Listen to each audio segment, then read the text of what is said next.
വേഗം താൻറ്റി അതൊന്നും എനിക്ക് മാത്രം കുറച്ച് என்ன சிவா குளிக்கும் போது அப்படிதானே ஆகும். ആണെങ്കിൽ ഇതെടുത്തു.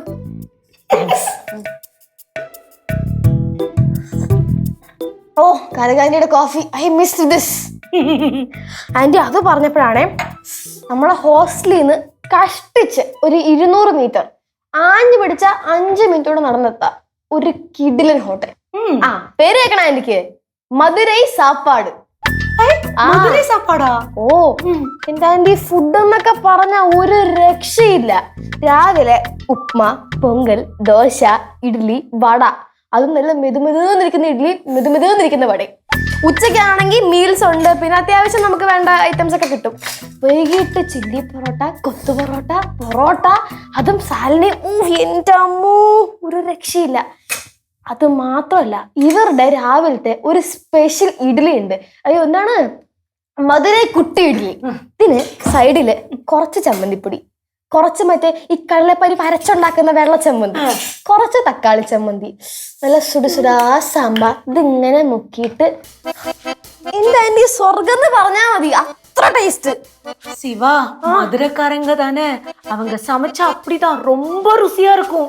അതേ താൻ. അത് മാത്രമല്ല അത് നടത്തുന്നത് ഒരു അങ്കിളും ആന്റിയും കൂടെയാണ്. അത്യാവശ്യം പ്രായമുണ്ട് അവർക്ക്. കൂട്ടിന് ഒരു 2-3 പയ്യന്മാരും ഉണ്ട്.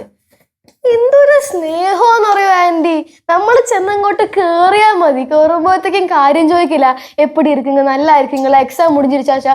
ഇതിങ്ങനെ സംസാരിച്ച് നമ്മൾ കഴിച്ചു തീർക്കും. നമ്മൾ അറിയത്തില്ലാന്നേ, നമ്മൾ കഴിച്ചു തീർക്കും, വീണ്ടും ഒരു കൊണ്ടുതരും, കഴിച്ചു തീർക്കും, വീണ്ടും കൊണ്ടുതരും. ചെന്നിരുന്ന മിനിമം ഒരു 10-20 ഇഡ്ഡലിക്ക് ഒരാൾ കഴിക്കും. ആ மதுரைக்காரங்க அப்படிதான், பாசம் இருந்துன்னா ரொம்ப பாசம் தான். ஆனா சண்டை போட்டுன்னு வச்சுக்கோ, அவ்வளவுதான், வாள் எடுத்துக்குவாங்க. പിന്നെ കോഫിയുടെ കാര്യം പറഞ്ഞപ്പോഴാണ് അവിടെ ഉണ്ടായിട്ട് ഒരു ഫിൽറ്റർ കോഫി, ഈ കുംഭകോണം ഫിൽറ്റർ കോഫി ഒക്കെ ഇല്ലേ, അതുപോലത്തെ ഒരു സാധനം. അത് അവിടുത്തെ അമ്മ ഇങ്ങനെ എടുത്തിങ്ങനെ ആടിച്ച് ഇങ്ങനെയാണ് കൊണ്ട് വെച്ചോണ്ടല്ലോ, ഹോസ്റ്റലിരുന്ന് നമുക്ക് മണം കിട്ടുവാൻറ്റി. അപ്പൊ തന്നെ വന്ന് നമ്മൾ കുടിക്കും. നമ്മളെ ഫുൾ ഗ്യാങ് ഇപ്പൊ ആ ഹോട്ടലിൽ തന്നെയാണ് 24 മണിക്കൂറും. നല്ല കച്ചര വിട്ടിട്ടത് കാരണം പറയണമല്ലോ. ചേച്ചി ചേച്ചി ഉണ്ട്, ചേച്ചിയുടെ ഒരു കോഫി ഉണ്ട്. ചേച്ചി ചെന്നൈയിൽ നിന്ന് വരുമ്പോ ഓരോ കഥ ഇങ്ങനെ ഉണ്ടാക്കിക്കൊണ്ട് വരുന്നതല്ലേ, മാറങ്ങോട്ട് ഇങ്ങോട്ട് മാറിങ്ങോട്ട്. ഞാൻ ഇവിടെ കാര്യം പറയാറുന്നല്ല, ഞാൻ കാര്യം പറഞ്ഞങ്ങ് മാറിക്കോളാം. എന്നെ എന്തിനാ തള്ളിയേ? നീ എന്നെ പിടിച്ച് തള്ളിയുണ്ട്. പിന്നെ ഞാനിപ്പോ തള്ളി, ഞാൻ മാറ്റി നിർത്തിയതല്ലേ. ഞാൻ മാറ്റി നിർത്തിയതല്ലേ. ആ നീ മാറ്റി നിർത്തി, ഞാൻ നിന്നെ മാറ്റി നിർത്തി, തീർന്നല്ലോ കാര്യം. എന്നിട്ടുണ്ടല്ലോ ആന്റി അവിടത്തെ ഒരു ചേച്ചി അല്ല രണ്ടും ഭയങ്കര ഷോ ആയിരുന്നു. ഞങ്ങള് പിന്നെ ഇത് കണ്ടോണ്ടും കേട്ടോണ്ടിരുന്നതാ. ഞാൻ അറിയാത്തോണ്ട് ചോദിക്കുക, എന്റെ പൊന്നു പിള്ളേരെ ആ കുഴപ്പമുള്ളത്തെ അച്ഛനമ്മ അവിടെ നിരിപ്പില്ലേ, അവരിതൊക്കെ കേട്ട് എന്തിനു വിചാരിക്കും? ഒന്നാമത് ഇത്ര നേരം എന്നോട് അച്ഛൻ ചോദിച്ചോണ്ടിരിക്കുകയായിരുന്നു, ആ മക്കളെ ഇവിടെ ഭയങ്കര തല്ലും അടിയും പിടിയൊക്കെയാണെന്ന് പറയുന്നുണ്ടല്ലോ, അതൊക്കെ ഉള്ളതാണോന്ന്. ഞാൻ പിന്നെ എന്തൊക്കെയോ പറഞ്ഞ് അതങ്ങ് ഡീൽ ചെയ്ത്. കിണി അയ്യോ ഞഞ്ഞായിരിക്കണ്. അതെ ഒരു കാര്യം ഞാൻ പറഞ്ഞേക്കാം, കുഴപ്പമുള്ള അച്ഛൻ രാവിലെ വൈകിട്ടൊക്കെ നടക്കാൻ പോകുമ്പോ നാട്ടുകാരെന്തൊക്കെയോ പറഞ്ഞു കൊടുക്കുന്നുണ്ടെന്നാണ് എനിക്ക് തോന്നുന്നത്. പേപ്പർ വരാതിരുന്നാ കൊള്ളാം. ചേട്ടാ, ചേട്ടന് പറഞ്ഞോടായിരുന്നാ ഷിബു റോക്സ് വരുമ്പോഴേ ഇവിടെ പ്രശ്നം ഉണ്ടാകുന്നത്? ഷിബു റോക്സ് വരുന്നത് ചേച്ചി കാരണ, ശിവ ചേച്ചി കാരണാന്ന്. എന്തോ എന്തോ എങ്ങനെ?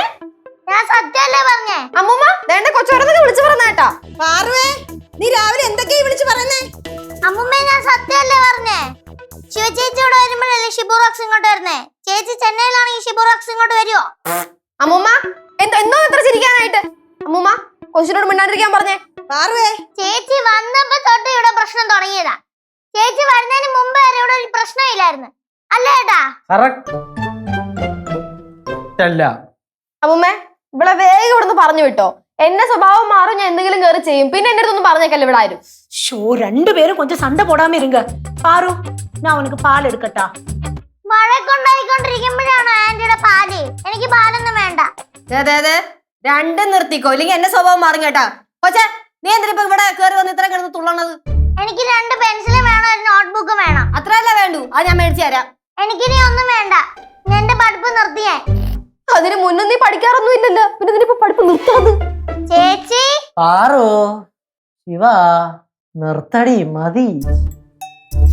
ഇപ്പൊ മിക്കവാറും നിങ്ങളുടെ ശല്യം കാരണം അവർ 2 പേരും കൂടി ഇറങ്ങി പോകും കേട്ടാ. അതെ എല്ലാവരുടെയും കൂടെ ഇടയ്ക്കായതുകൊണ്ടേ പാറുവിനെ ശ്രദ്ധിക്കാൻ സമയം കിട്ടുന്നില്ലല്ലോ, അതിന്റെ കുഴപ്പമാ. ഇനി ഞാൻ ശ്രദ്ധിച്ചോളാം.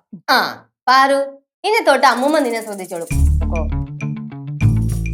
എന്തോന്ന് നിക്കണത്? ചേച്ചി പറഞ്ഞിട്ടില്ലേ പോവാൻ പറഞ്ഞാ പോണം കേട്ടോ. ഇത്തിരി അനുസരണയൊക്കെ ആവാ. ശിവ, നീ ഇനി കൊച്ചിനെ ഒന്നും പറയണ്ട, ഞാൻ നോക്കിക്കോളാന്ന് പറഞ്ഞില്ലയോ? അയ്യോ ഞാനൊന്നും പറയുന്നില്ല. ഇനിയിപ്പൊ ഞാൻ പറഞ്ഞൊന്നും പറഞ്ഞോട് എടുക്കണൊന്നും കാണിക്കണ്ട. ഇവിടെ ഉള്ളവരുടെ എല്ലാവരുടെയും സ്വഭാവമാ. എല്ലാം പറയുകയും ചെയ്യും, എന്നിട്ട് ലാസ്റ്റ് പറയും കൊച്ചിനെ ഒന്നും പറയല്ലേ. അയ്യോ ഇതെനിക്കറിയാലോ. നീ ഇപ്പൊ തുടങ്ങും കരച്ചിലായി, പിടിച്ചിലായി, ഏങ്ങലടിക്കലായി, പിന്നെ അങ്ങ് നെഞ്ചത്തരി ബഹളമായിരിക്കും. എന്നെ ഇവിടെ ആർക്കും വേണ്ടൊക്കെ പറഞ്ഞോണ്ട്. ചേച്ചി എന്ത്? അല്ലെങ്കിൽ എന്റെ കാര്യം ശ്രദ്ധിക്കാൻ ഇവിടെ ആരും ഇല്ലല്ലോ. ഇല്ല, ഒരെണ്ണം കൂടെ ഉണ്ട്, അതുകൂടെ വരട്ടെ. വാ. ചേച്ചി കളിയാക്കണോ? ഞാൻ മറ്റേടേതൊക്കെ വിചാരിച്ചത്, മറ്റേ ഒരു കുഞ്ഞു കൊച്ചിന്റെ വിഷമം നിങ്ങൾ ആരും കാണുന്നില്ലല്ലോ, നിങ്ങൾ ആരും മനസ്സിലാക്കുന്നില്ലല്ലോ. അതെന്താ വരാ? ഞാൻ അതിലിട്ട് വെയിറ്റ് ചെയ്തേ. പറ. ചേച്ചിന് പരീക്ഷയ്ക്ക് പൊട്ടിട്ട് ഇങ്ങോട്ട് വരികയല്ലോ, എന്നിട്ട് കരയല്ലോ, അപ്പൊ ഞാൻ കാണിച്ചു തരാം. കാണിച്ചു തരണേ.